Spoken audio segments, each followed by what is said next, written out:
it did have a tremendous impact on the policy discussion in Washington. I categorically agree. And there are people who do dumb things, are seeking to take advantage of people. Look, I served in government. My heart is still in government in many respects, and doing it the right way. I take risks on my career, but not with my cash. So, did you buy any Pepe? If we're going to continue talking about regulation and legislation, how important they are, and that we need meaningful and reasonable ideas coming from the government, then we need people on our side of the industry who understand how to get those laws passed, what it's like to work within Washington, and who understand all of that bureaucracy. Perhaps the best voice we have is Kathy Kraninger, who now is the Vice President of Regulatory Affairs at Solidus Labs, but she was the former director of the Consumer Financial Protection Bureau. For the entire United States of America, she actually, in her job before that, managed a multi-$100 billion budget for Homeland Security and other massive agencies. She understands the bureaucracy in Washington, how regulation should move forward, and how to truly protect consumers but allow innovation to flourish. That's dope.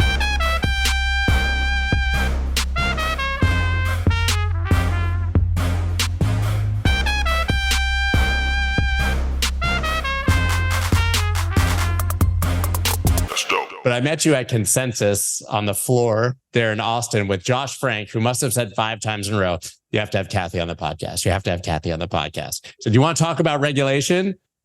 Honestly, no, but it's the only thing there is to talk about anymore, right? But you probably have more background in that space than almost anyone we could possibly get on this podcast. I don't generally go into the tell me your story, but tell me your story because it's pretty crazy.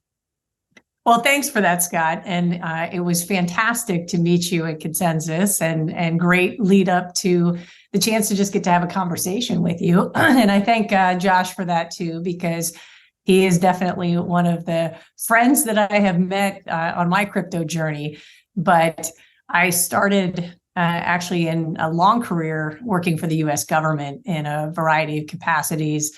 On September 11th, I was at the Department of Transportation, and that really launched a lot of obviously good things coming out of that in terms of completely revamping the way we think about aviation security, transportation security, cross-border activity. And while I'll say there are many in America who may not thank us for that, we were doing what Congress directed us to do, but trying to do it in the best possible way. And it led to tons of international negotiations and setting standards about, again, what document verification and security requirements look like, what supply chain security requirements look like, and trying to rationalize even, how you screen people across borders.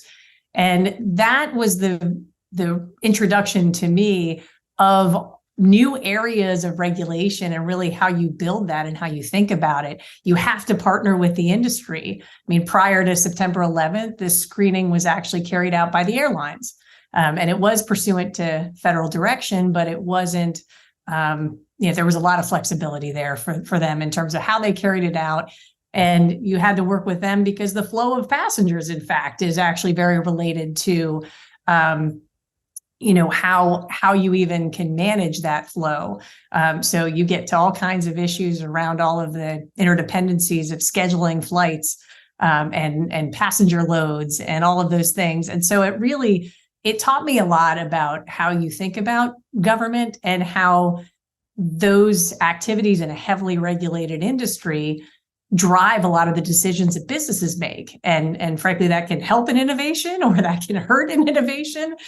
And transportation, then, as I said, was a segue into a lot of the other things I've done in my career around federal budget and big technology programs. But that, of course, did lead me into financial services. And the last job that I had in government was as director of the Consumer Financial Protection Bureau. And you again look at massive change around the financial crisis, the creation of this new agency, and how the CFPB interacted with, again, a heavily regulated industry, existing regulators, global dynamics around fintech and banking and things that do cross borders, and increasingly people crossing borders who have these same expectations no matter where they are in the world, that these things are all supposed to work. And then you juxtapose that against the cultural changes that the crypto industry has sought to bring, and that frankly led to many of the innovations that are driving crypto. It's just a fascinating space to be part of. And I was excited 2 years ago to join this industry, and definitely happy to talk about what I do now. But I'll stop to give you a chance to take it where you'd like to take it. For sure. I mean, people were probably just mad that they had to take their shoes off and take their laptops out of their bag and throw their water away, right? I know. I hesitate to bring it up, but it is, again, we're looking at threats, risks, and congressional direction under the law. I mean, that's the fundamental dynamic there. I mean, listen, I'm 46 years old. I remember those casual days of travel where you were trying to get as far away from the smoking section on the plane, and you could basically show up 20 minutes before your flight and walk through and nobody screened you. So I can't imagine. I mean, we all look at it now, but looking at it in hindsight, what a transition that would have been for anyone who did it before, sort of probably highlights the challenges you have in any newer industry, or when you have one of these black swan events. You're in crypto now, which has effectively been the Wild West and almost no regulation. And now there's actually been financial harm done to consumers, you could argue, after the contagion of last year. And so now we look for a regulatory framework. And I think most people in the industry would say that we are not heading in the right direction in that regard. Maybe that's a result of the party that's in power or the people that are in positions of power within it. Certainly everybody dislikes Gary Gensler. But how are we going to put together a framework from the regulatory side for crypto that allows innovation, but also protects consumers, which, to your point, is exactly what you were doing for years? I mean, you were literally in charge of protecting consumers in the financial space for the United States government. No, it's a fundamental question, and one that really has just a lot of different facets to it. I think some of it does get to those consumer expectations. So I guess one of the key fundamentals of consumer protection is actually disclosure and dealing with information asymmetry. What do insiders know that, frankly, the public, investors, consumers should know when they're engaging with a product? There's also a dynamic that gets lost here, but that investment is actually risk. And the other issue that we're thinking about too as Americans is you don't get anywhere without taking risk. I mean, that's in life. So risk elimination is not actually the goal. It's risk mitigation, and frankly, again, disclosing the risks and letting people make decisions about the risks that they're willing to take or not take for themselves. I can tell you, as I look at my own career, joining the crypto industry, albeit at a software provider that is seeking to bring market integrity into the market, and that we help monitor these markets for manipulation, for fraud, that's still a risk. It's a startup business. It's a challenging environment. There are competitors. So it's a risky decision to decide to do these things, but it's my right to decide that that's where I want to go as a career. And so having options available to investors and consumers to be able to make decisions for themselves about the risk level they want to take, that's also part of this dynamic. And I think a lot of today's world, there's a lot of idea here that you should just be able to eliminate the risk, and that somehow is or preclude people from interacting with crypto, which is really just, I think, the wrong approach. So it's how do we build the transparency and disclosure and enable crypto to meet its promise? That's the way the framework really should be undertaken. And there are countries that are doing it that way. Seems like every other country at least has a plan, and that we're just sort of regulating by enforcement and not offering people any sort of protection.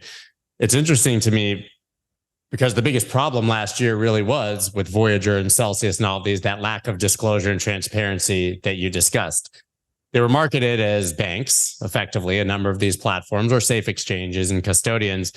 In reality, they were hedge funds that were gambling with client or customer money. But if they had literally just sent out a monthly disclosure and said, this is where your money's going, Voyager, for example, to which I'm a creditor, if they had said, we just gave an unsecured, uncollateralized loan for $700 million to Three Arrows Capital, people would have then had the opportunity to exit. So it seems like even just simply putting those disclosures in place in advance of these mistakes, instead of just punishing people, and which doesn't help consumers at all after the fact, would be where the focus should be. I'm not even blaming them necessarily for not protecting people, because I know it's hard to get ahead of these things at that time, but that should be the template for what we do moving forward, correct? Oh, definitely. I mean, again, some of this, we've been talking about crypto as the Wild West. Some of it is just bread and butter financial services. So the same responsibilities that a bank has, or that a hedge fund has, or that any corporation has, are the same responsibilities that many of these centralized crypto companies have. You know, they are intermediaries. They have responsibilities and obligations under the law, and they weren't following them. So that is where this enforcement dimension, should occur. However, we are talking too about, some fundamentally different market structures, and that's where the confusion comes in, the drive and need for clarity comes in, because there are new ways to enable really people to engage with assets and to take investment risks and decisions they want to take. And the current structure just doesn't enable all of that. And that's the frustration. We could probably get into the Coinbase SEC back and forth, but I think that's a good example of it. And what many of the other countries are doing is saying, yes, if you are dealing in, securities trading, there are laws about that, and there are requirements under that. No matter what you claim to be doing differently, that you still have to follow those laws and rules. But we are creating something for digital assets that might be utility tokens, that perhaps those projects don't even know yet what the ultimate use case is going to be. But you still have a baseline of disclosures that you have to follow. You still have requirements. And so you aren't just, if you're, again, launching one of those businesses, you aren't free and clear from that level of consumer or investor protection. And we have this, come in and register, come in and talk to us. It's going to be great. It's a party in here, right? And you can't register any of this stuff. They won't even define what it is. That's the bigger problem. It's funny to watch the evolution of the crypto space's sort of interaction with the SEC, because first it was like, none of this is securities, leave us alone. Then it became, just tell us which ones are securities. Now it's like, literally just name everything securities so we can move on and just give us any clarity, right? Just say it. Just say it. And we can't get any of that. So there's just no way for this industry to even comply. Like you said, I don't think even most people at this point are opposed to the idea of registering and being regulated. They just can't do it. There's no path. Yeah, that's exactly the problem. I think one of the challenges we've had as an industry is we haven't done a great job of capturing the specifics around why that is. And more of that is now being talked about, because again, I think it's out of people's frustrations. And now, do you look at that again, just come and register.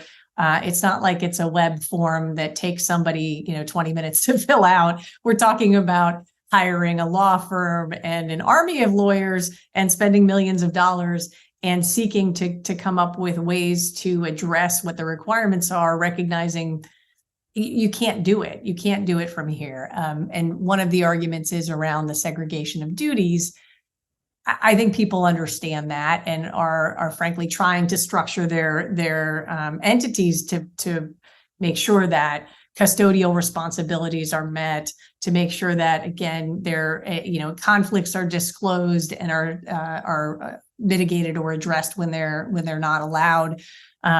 So those types of things are a more probably clear example of things that are going to go away. I mean, that you're just not able to actually perform all of the functions in the market.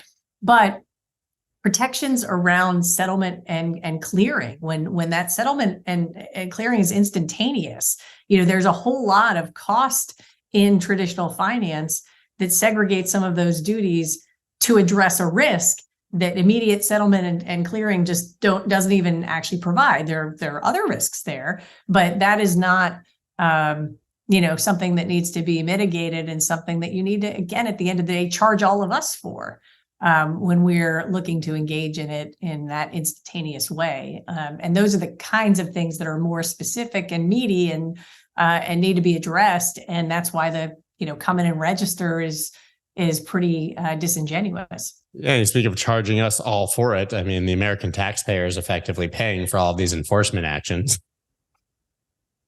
Which the absurdity of that, I think, is painful. Especially, we're also paying for the bankruptcy cases, right? Which and many of us have lost money in them, are actually paying for both sides of the court case. So it's a really, I think, broken process. But not to harp on all of the negative, I think we can just dive in, I guess, as you alluded to Coinbase, because this is theater of the absurd more than maybe even any of them, because Coinbase actually direct listed and had to get permission effectively from the very SEC that's now sending them Wells notices and threatening to litigate or an enforcement action on things that they were aware of for years.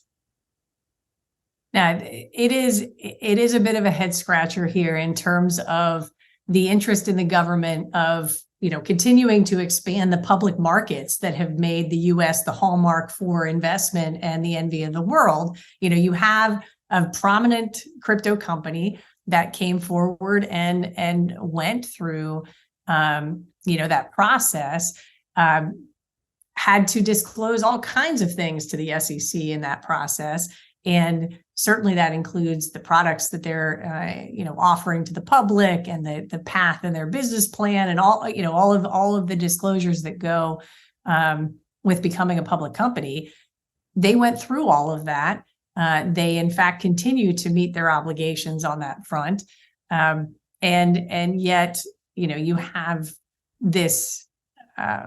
What appears to be a fixation. Look, I served in government. My heart is still in government in many respects, and doing it the right way.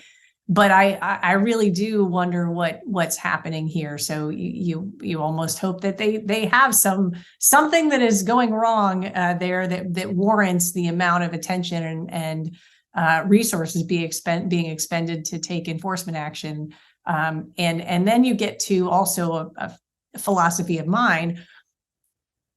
I don't think that market participants generally who come to the government to try to engage, understand what the rules are, have a conversation about the products they want to offer and how they can meet their legal obligations and requirements, I don't look at them as the first targets for enforcement. In fact, those who are operating in the shadows are really the ones that are avoiding the conversation and engagement with government. And that doesn't mean that things don't happen. Of course, things happen in companies, and you see it with all kinds of settlements with big institutions. They are, at the end of the day, full of people, and there are people who do dumb things and are seeking to take advantage of people. But the notion that there should be this fixation over many years, Wells notices going back, again, many years, allegations going back many years. That is definitely, it seems, a lot of resources for something that doesn't probably make a lot of sense. And then you have Coinbase and a lot of the industry saying, look, tell us what the rules are. Again, we want to be good actors. How do we comply? What do you expect? Lay it out in actually proactive, positive regulation. Give us a procedures process under the Administrative Procedures Act that puts all of this out in the open in terms of what we have to do, rather than case by case enforcement actions that are relevant only to the facts that apply, rather than to the marketplace writ large in terms of setting expectations. How much of this will be solved simply by regime change? I mean, we know how politics work. You resigned from your job when there was turnover in the presidency, right? Because you were with one administration and we moved into another one. inevitably there will be a switch back, and then the same sort of turnover will happen. And maybe we see the people who are so anti-crypto losing their jobs and another regime coming in. I mean, listen, Donald Trump did not like Bitcoin. We know that. But Jay Clayton and Brian Brooks, are at the head of these regulators and had very sensible approaches. So I think there's different levels to it. Does a switch over in who's the president or what party is in control solve this, and we just are patient and wait? No, I think it is important to be optimistic in terms of recognizing the different levers that happen here. I mean, I can't promise that the next SEC chair is going to be, pro crypto per se. Sure. I'll say there were a lot of people that thought can't be worse. We loved Gensler. Yeah. It could, that it could be. But I do think that it is encouraging, again, what's happening in other countries, that openness to innovation, the conversations that are happening there are very reasoned, frankly, and open-minded. And we're seeing those in at least some corners in the US, and I might even apply it to age, although I'm older. You already disclosed how old you are. We're peers.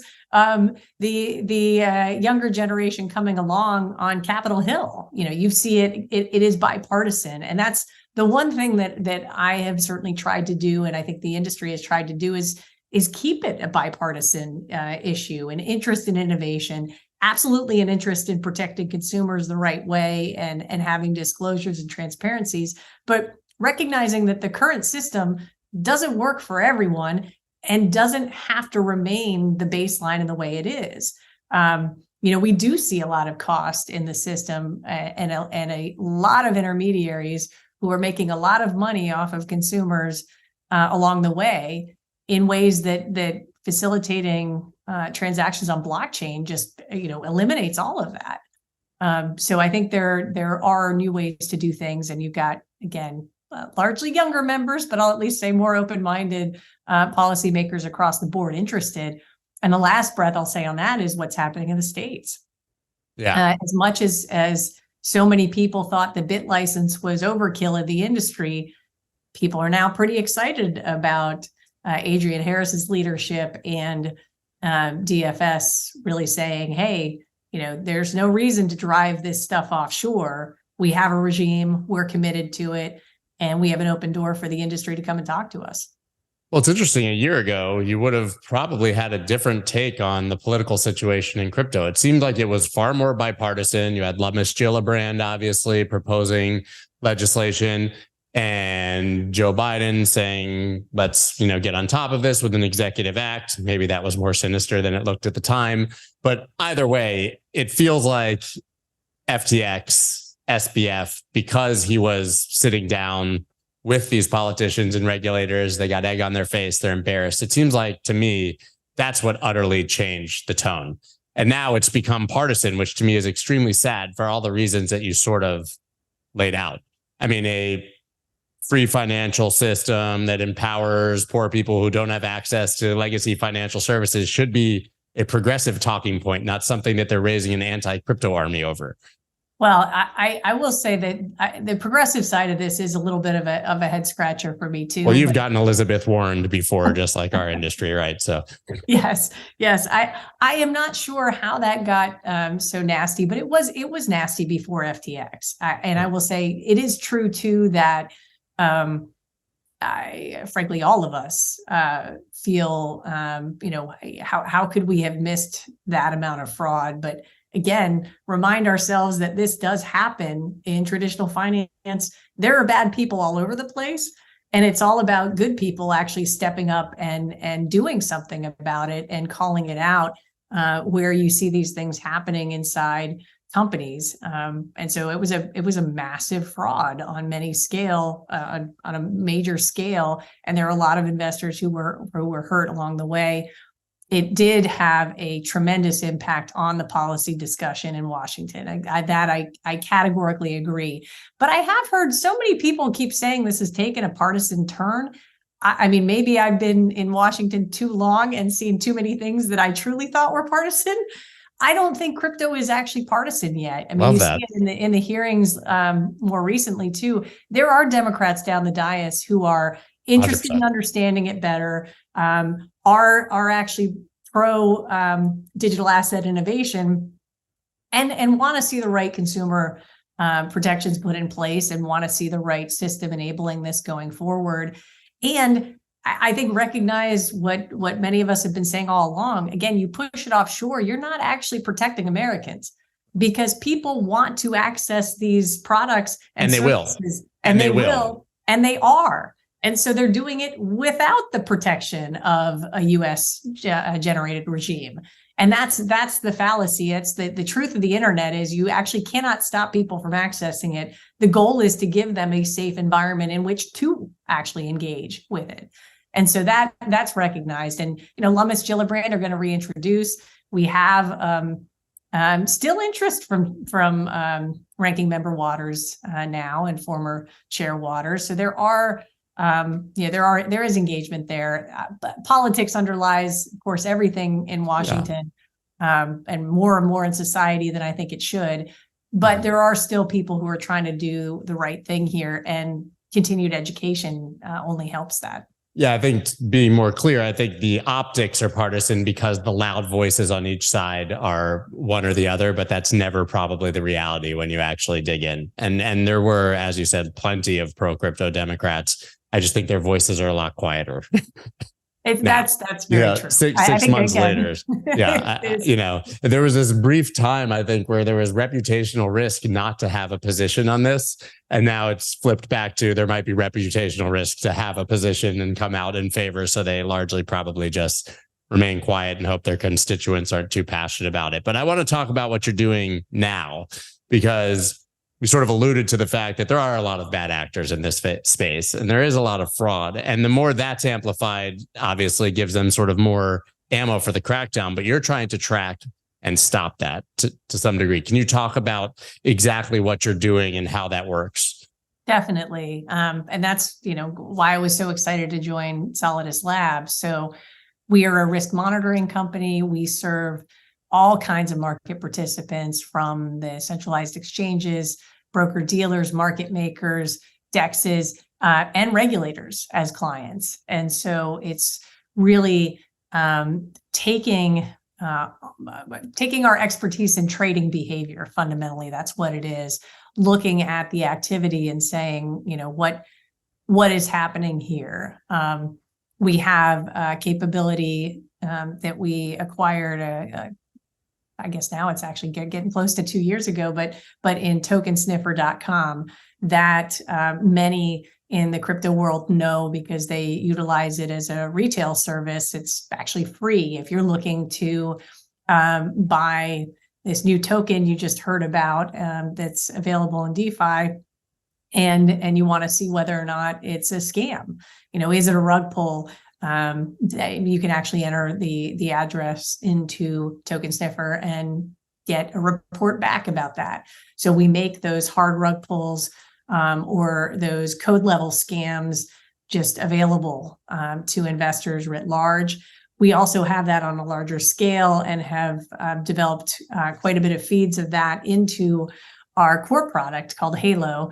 And it really is about providing that risk monitoring platform to see what's happening in that trading environment and identify manipulation, whether it's of different assets or, again, front running, spoofing, things that happen in traditional finance, but are detected. They're so easy in DeFi. My gosh. I honestly, I didn't mean to interrupt, but I honestly didn't realize how bad it was until because I wanted to be able to speak on it. I have zero passion or support for it, but I wanted to just touch this meme coin craze.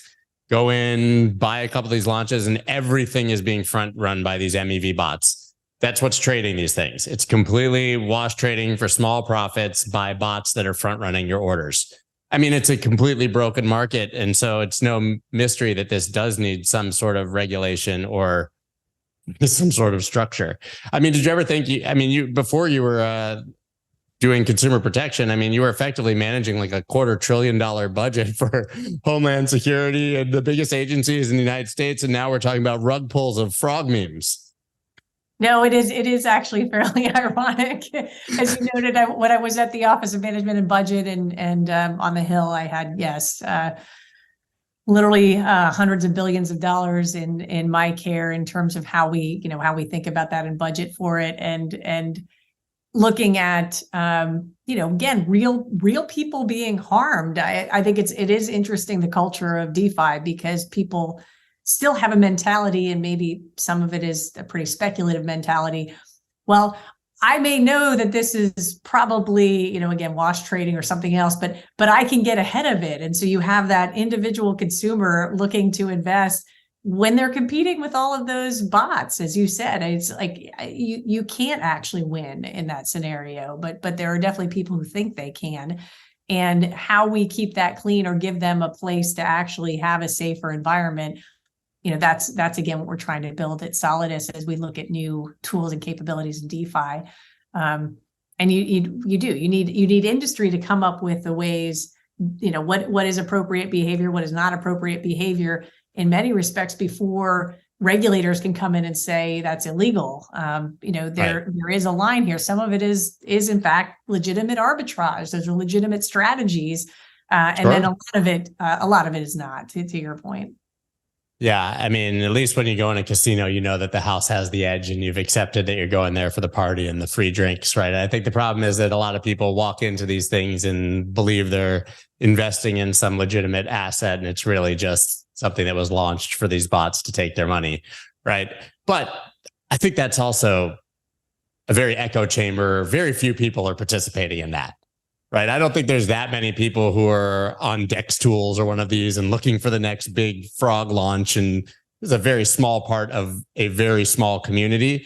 So you've got to be monitoring things that are much larger, I would imagine. I mean, we're talking about wash trading or manipulation in billions of dollars on centralized exchanges and the bigger DEXs, I would imagine. Right. Yes. And that's where there are clients, and we're seeing, their internal order books in the case of those centralized exchanges, and really helping them sort through those things. And to your point, that the industry has matured. I mean, you get back to a lot of the early research. There was a lot of wash trading when a new, CFI exchange would launch. They were doing that to, again, hype up their volume and get attention and interest in their, in their services, which is completely inappropriate and problematic for a lot of reasons. And so that has sorted itself out, and you don't see that happening the same way.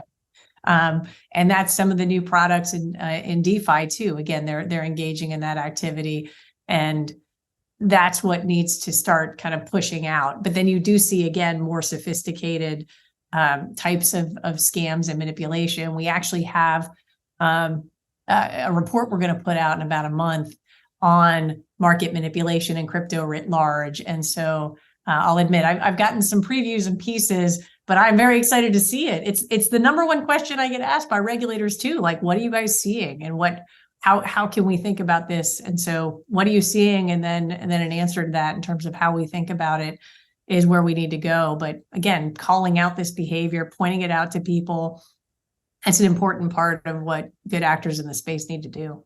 This exists in regulated markets as well. I mean, it's not like penny stocks and pink sheets don't exist, and it's not very much the same thing. But I think that the consumers in this regard do need some sort of protection, because a lot of them just have no idea what's happening.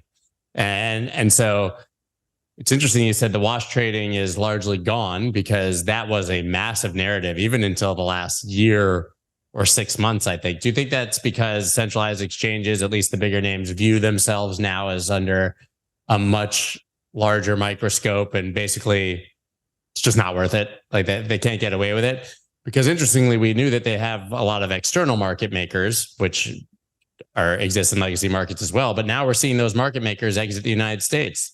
Jane Street and Jump. I mean, what does that mean for these order books and for the liquidity on these centralized exchanges that are not wash trading and no longer have market makers willing to really help consumers in that regard? Make sure that you're filled. There's no slippage, that you can actually trade with any volume. That is definitely a challenge as we look at what the U.S. market really looks like. And again, we're not stopping U.S. consumers from accessing these markets. We're just stopping them from having U.S. protections around them. So that is what you're seeing happen. And I'll say the the exchanges that have left the US and many are leaving Canada too for similar reasons say they're going to Europe. I mean, and we'll see if that is really where the market turns. And one of the reasons is clear regulation. Mika. They passed the markets and crypto assets legislation. The rules are coming out and being developed further and finalized. And it's been a rational course. We've been talking about Mika now for several years, and it's marching forward on its path to implementation. And it gets you to, again, not rules that everyone loves, but rules that everyone can understand and can follow. I was just going to say, I mean, Mika is not great. It's just clear. It's funny that we've gone from like wanting pro crypto regulation to just give us any clarity so that we can operate. But then moving to Europe, where it's actually extremely strict and not that favorable, says a lot about what's happening here. It really does. And that's, I mean, you know, and I get it too. Some of the policymakers are saying, good, glad, get out of here, which I said already makes no sense. For others saying, are they really leaving? I don't know that I believe it. You know, you still have a worker base in the United States. The founders are in the United States. So I you know, some of that does remain to be seen, but I can at least say anecdotally from Solidus's standpoint, like that's many of our clients. Many of our first clients were in the US, but in the last year, our US-based clients have moved their operations very specifically out of the US, and we are servicing them now in terms of overseas business. And our new business is coming from Singapore-based entities, Hong Kong-based entities, frankly, the United Arab Emirates. And so a lot in the Middle East happening. And Europe is just starting. And so I'm intrigued, as I said, to see what does this really look like, and is the business there? But it is definitely leaving the U.S., even if it's kind of a half measure leaving the U.S., trying to keep a toe here because they want to see what happen over time. Coinbase isn't leaving the U.S. They would have no business. I mean, it's a symbolic gesture. I understand they're hedging their bets, but no leaving and just trying to establish basically a foothold somewhere else are two very different things. But that is happening. I mean, in Dubai, I was in Dubai in February. You can just get a meeting with the regulator. Imagine someone just getting a meeting with Gary Gensler. The Coinbase can't even get a meeting with Gary Gensler, right? But in Dubai, you can call, say, I have an idea. Let me present this to you, and be in their office within a week and talk about things I didn't have on my bingo card. You just said Hong Kong. I mean, China was supposed to have banned everything. Now we're banning it and it's going to China. It's like a dystopian future I could have never predicted. This is insane. No, it is very sad. And again, the way I grew up in government and the way that I believe government should operate is that, yes, you have an open door. You have a responsibility to actually meet with the entities you regulate, meet with the industry as they want to come forward and talk to you. I think where some of the challenge comes in is you do have a history at some agencies of saying, of course, come and meet with us and the staff will meet with you, but it's not a conversation. And to your point, in Dubai, in Abu Dhabi, in Singapore, even with the politics in the UK right now, I mean, it is a very open door to have conversations with policymakers. Europe sending that signal too. You don't think of France and some of the other countries as typically having that attitude, but they're projecting purposely that attitude in crypto news outlets and publicly generally, to say, yes, we actually want to understand how the industry works. We want to understand, frankly, why all of these people are so interested in this and engaging with it. And that is the attitude that that some U.S. agencies just don't have a history of again, feedback, conversation. It tends to be a one-way thing, and that's unfortunate in my opinion. I agree.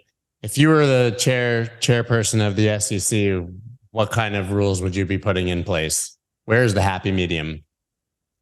I think it's certainly there have been it's been a pretty robust regulatory agenda out of the SEC, but has been pointed out by many as somewhat disingenuous. So a lot of the regulatory changes don't actually even mention digital assets or crypto. but clearly encompass them, and then also encompass, communication protocols. There are all kinds of implications for industries beyond crypto of the rulemaking agenda the SEC has had. But what I do think has been missing is, again, taking the SEC at their word, they don't think new legislation is actually necessary. At least at the CFTC, they've said, hey, we see a big gaping hole in spot market oversight, and we think somebody needs to take that. And we think these are largely commodities, so we should take it. That's not the position the SEC has taken. So if you assert that the SEC has all the authority they could want, then it is positive rulemaking agendas. The first thing that I would actually purport to do, and it's not unique to me as an idea, is actually helping set that baseline, similar to what Mika does in saying, sure, if you're a security, this is what you do. Call it a security, man. You don't know, yeah. Yeah, Gary, you don't know what you are. Yeah. Yeah. They say if you don't know what you are and you're offering digital assets, you still have a regime. So it is setting that baseline. And the way I think would make a lot of sense to set that baseline is what Hester Pierce has proposed as a safe harbor. Safe harbor. How do you launch? How do you create these ideas before they even get bigger? You got to test them out. And the notion that you're going to come in and register as an ATS or go through the millions and millions of dollars of lawyer fees just to see if you can get an idea off the ground. I mean, in many respects, that's un-American. Could not agree more. I love Hester Pierce. She's like my favorite. And the safe harbor is the most sensible proposal I've ever heard, I think, from any regulator ever, anywhere. You got 3 years, prove it. You can innovate, you can try, but prove that you're decentralized sufficiently by the time that 3 years is up, or you're going to be coming in to register as security. Seems really, really obvious. Obvious. Also, like, security used to not be a 4-letter word. It just is for the crypto industry. I think a lot of people would want to be a security.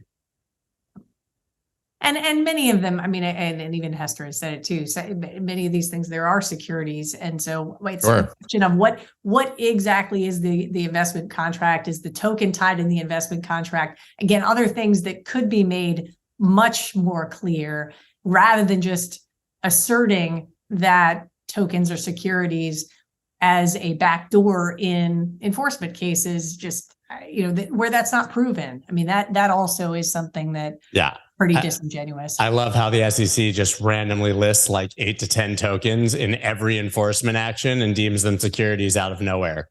Like, we're going after Bittrex, and here's 7 names we pulled out of a hat that we'd like you to know are securities, but have never contacted them to let them know. It's just so disingenuous the way that they're approaching it. It's just disgusting. It's sad. A lot more clarity would be had if we could get some parameters around that. And again, you get back to the issuers are not being approached about it.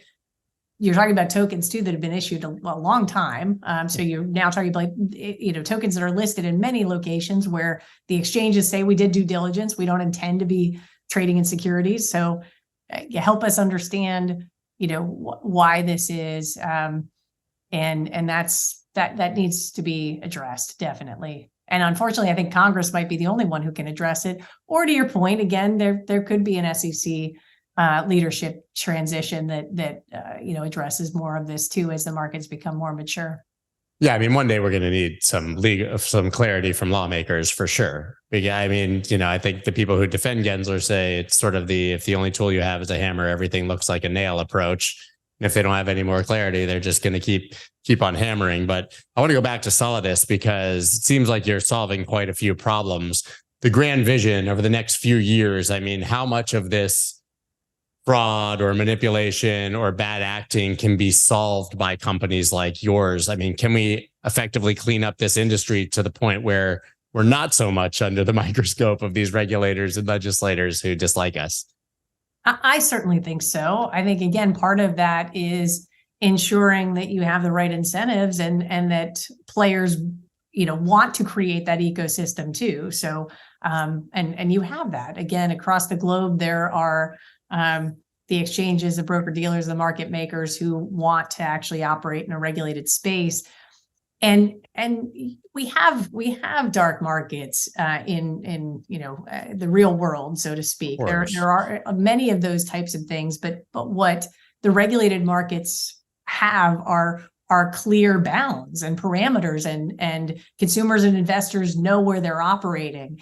And that's what is challenging in crypto right now too. And so that's what we're seeking to create. It's that segregation between what the regulated markets are, what the regulated offerings are, and making sure that is at least segregated and clearly delineated. And so I think that's what we can help provide, and even what we're thinking about in terms of DeFi is making it clear that you've got regulated pools of activity. Sure. And building blocks in that manner, and making sure that so that brings all of the players, validators into the system too. You talked about this risky transition for you personally from government, obviously, to the world of magic internet money. Was that a passion for the consumer protection that you could offer at this company, or was there a passion for crypto and DeFi as well? Or have you backed into one from the other? That's how it happened with me. I came as a trader and then actually kind of fell in love with the asset class and the importance of it, but that took me a very long time.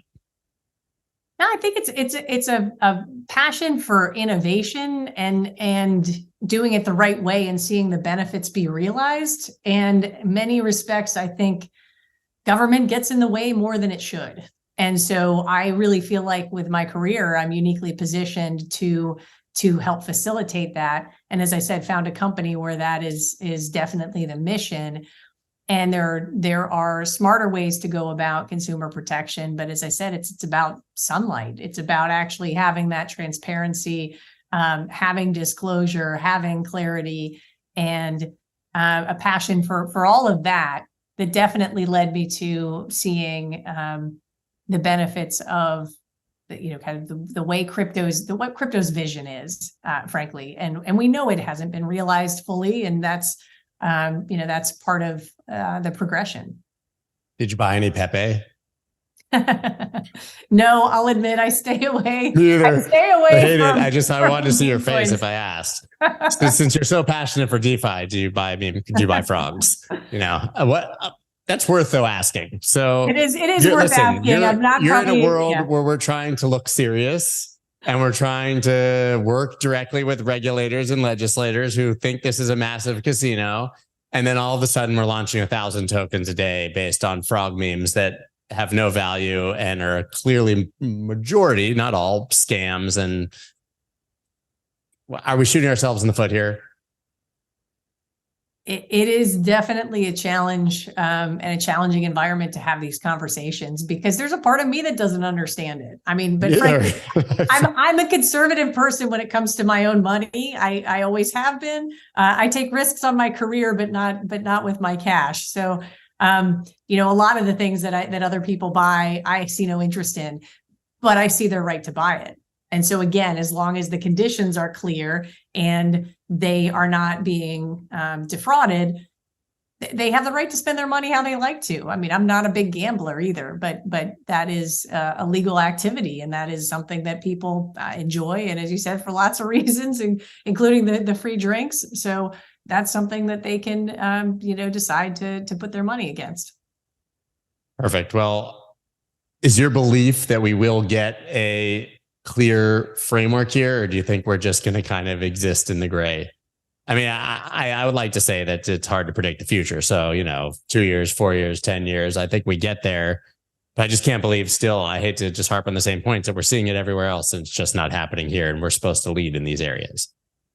I think the hope comes from the state level, certainly, and continued activity and interest there. The hope comes from younger people, again, who have the interest in activity and engagement still with these products and services. And I wouldn't still be living in Washington if I didn't believe in Congress's ability to do things, as a former congressional staffer myself. So I think that we can act for the better. And I think some of it, though, too, is industry coming together and being organized in a way that gets to good standards, and where we can do some self-policing that demonstrates we're serious. Love it. Well, where can everybody follow you, keep up with you after this conversation, and obviously check out what Solidus Labs is doing?